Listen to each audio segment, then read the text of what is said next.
I didn't expect my Thursday morning to start with a jolt that would shake the entire neighborhood. But that's exactly what happened when the blaring alert from my backyard motion sensor woke me up before sunrise. I sat straight up in bed, heart pounding, staring at the live feed flashing on my phone. A figure, short, stiff-shouldered, familiar, was creeping past the flower beds like she owned the place. And before I even had time to process, the built-in loudspeaker activated automatically and started broadcasting everything she mumbled. Before we dive in, comment which country you're watching from, because what happened next still makes me question how some people even function. I rubbed my eyes, thinking maybe I was dreaming. But there she was, Karen, the HOA tyrant of our block, wearing gardening gloves like she was on some secret mission. The cold morning air outside seemed to ripple on screen as she muttered under her breath. I threw off the blanket and stumbled toward the window, gripping the sill as I watched, her crouched near my fence, like she was looking for something hidden. My breath fogged the glass as the sensor speaker picked up her whisper. Finally, I'll find proof he's violating HOA standards, and blasted it loud enough for every neighbor to hear. Dogs started barking down the street, porch lights flicked on, and the entire block began waking up to her nonsense. The air felt thick with disbelief as I realized she wasn't just trespassing. She was trying to set me up. My chest tightened as anger and confusion twisted together, and I wondered why someone would go so far just to control others. The sky was still navy blue, birds barely waking, and yet this woman was already knee-deep in drama. I rushed downstairs, moving as quietly as possible, though adrenaline made my footsteps louder on the wooden stairs. Every creak echoed like a warning as I unlocked the sliding back door and stepped onto the patio. The concrete still cold against my bare feet. The motion light hovered over her like a spotlight, exposing every twitch of guilt on her face as she dug through my mulch. "Hey!" I shouted, my voice cracking from a mix of shock and fury, and she jumped so hard she tripped onto her side. The speaker picked up her yelp and repeated it back 10 times louder, bouncing off the walls. She scrambled up, adjusting her glasses, acting offended even though she had no right to be there. Every breath I took felt like steam, rising from boiling water.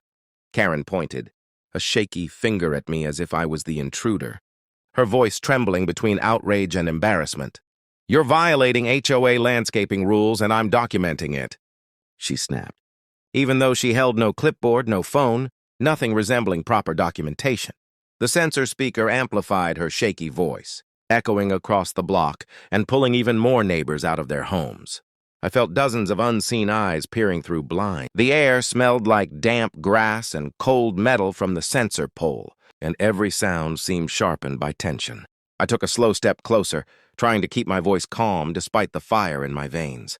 My hands were trembling slightly, half from cold and half from pure disbelief. A breeze rustled the trees, making everything feel more dramatic. She tried to regain control, straightening her posture and brushing dirt off her pants like she was doing something noble.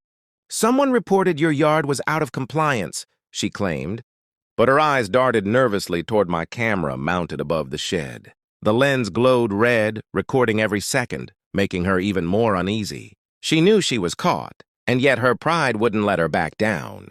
My jaw tightened as I stared at her, wondering how many boundaries she had crossed with others before this. The neighborhood had always whispered about her, but this was another level entirely. I folded my arms, feeling anger coil like a spring in my chest. Her breathing quickened as she realized she had no real escape plan. More lights flipped on across the street, and faint murmurs drifted through the morning air as neighbors gathered near their fences. The embarrassment on Karen's face deepened, but she tried masking it by pointing aggressively at my perfectly trimmed yard. "You think you can ignore rules just because you're new here?" she barked, loud enough for everyone to hear. I wasn't new. I'd lived there 2 years longer than she had, but she loved weaponizing the idea. The motion sensor caught her tone and replayed it with a slight robotic echo, making her sound unhinged. A heavy pit settled in my stomach as I recognized this wasn't the first time she'd used intimidation to control people. Her gloves were covered in dirt, her glasses fogged, her breath uneven. She wasn't just trespassing, she was unraveling. I watched her step back, shoulders tight, trying to regain authority even though the evidence of her trespassing was glowing in bright LED behind her. The wind carried the smell of overturned soil from where she'd clawed at my flower beds, making the scene feel even more chaotic. Neighbors whispered from behind fences, their curiosity sharpening the tension like a blade. Karen crossed her arms and lifted her chin as if she was the victim here, and the motion sensor broadcasted her frustrated huff. I clenched my jaw, trying to process how to respond without letting anger take full control. "You have no right to be here," I said slowly, each word deliberate. She flinched but tried masking it with a scoff. My breath felt heavy, like the cold morning air was thickening around us. Karen's eyes darted from me to the glowing camera lens, then to the neighbors gathering on their porches, and a flicker of panic passed through her expression. She tugged at her cardigan, trying to regain composure, and muttered something about protecting the community.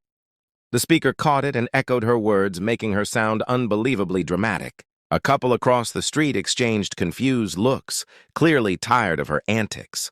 I could feel my pulse racing in my throat, the disbelief still hard to swallow. "Protecting the community doesn't mean breaking into people's yards," I said, trying to keep my tone even. The ground felt colder under my feet as I stepped closer. Karen swallowed hard, her facade cracking just a little. A faint rustling from a nearby fence made her flinch again. Then she did something that nearly made me laugh out of pure disbelief. She reached into her pocket and pulled out a flimsy laminated card, holding it up like it was some kind of badge. "I'm authorized," she declared, though her voice betrayed uncertainty.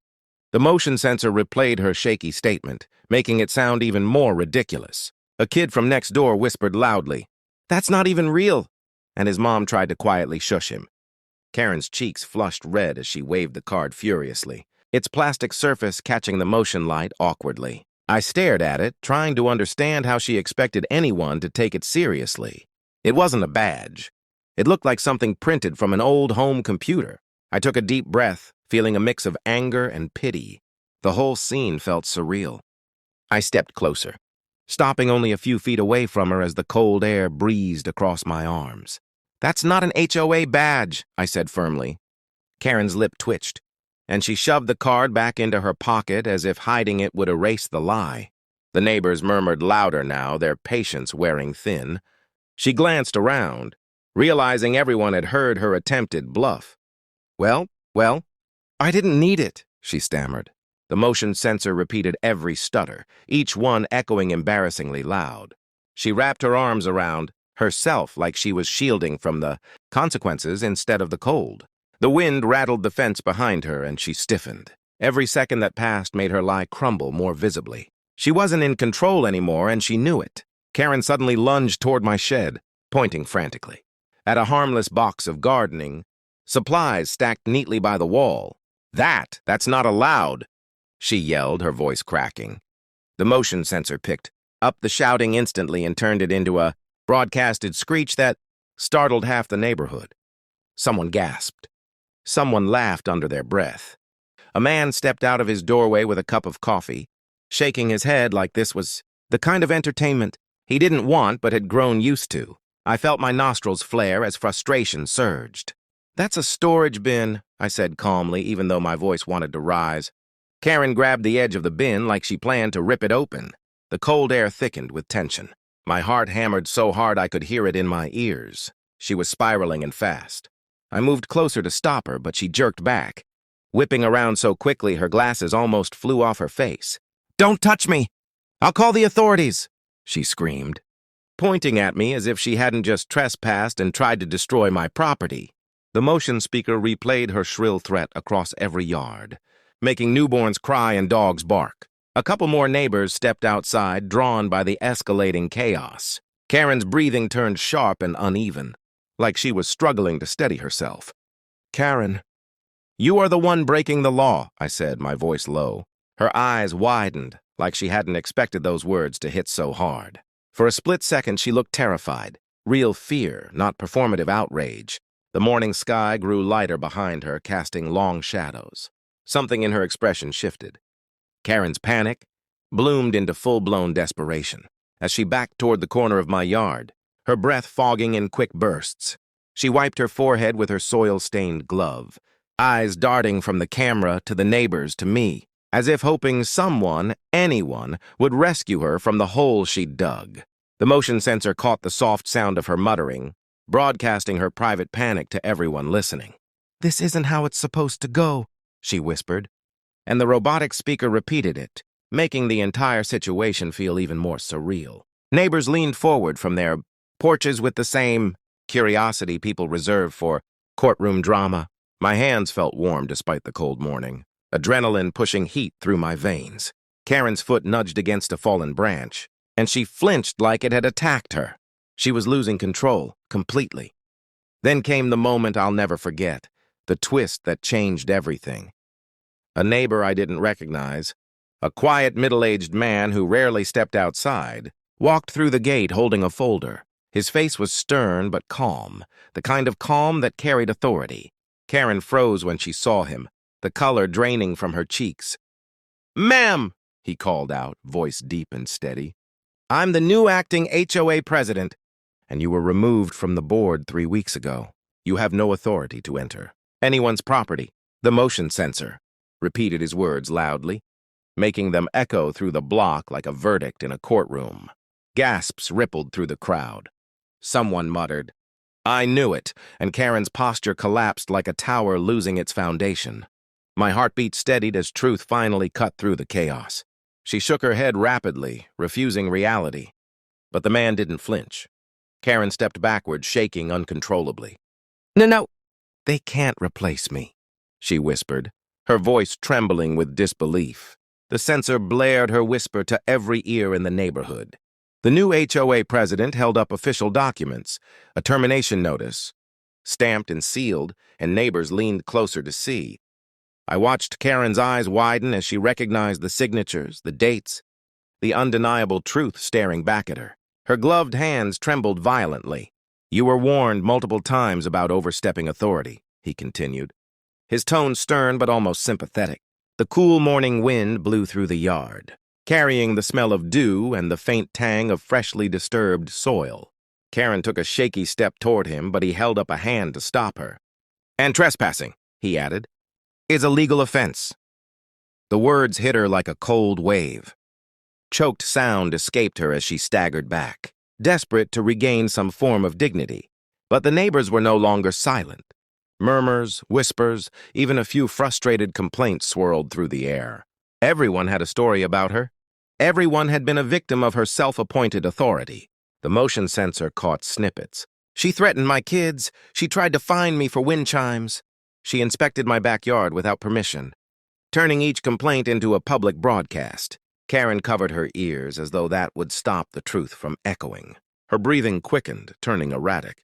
I stepped forward cautiously, the grass slightly crunching under my feet.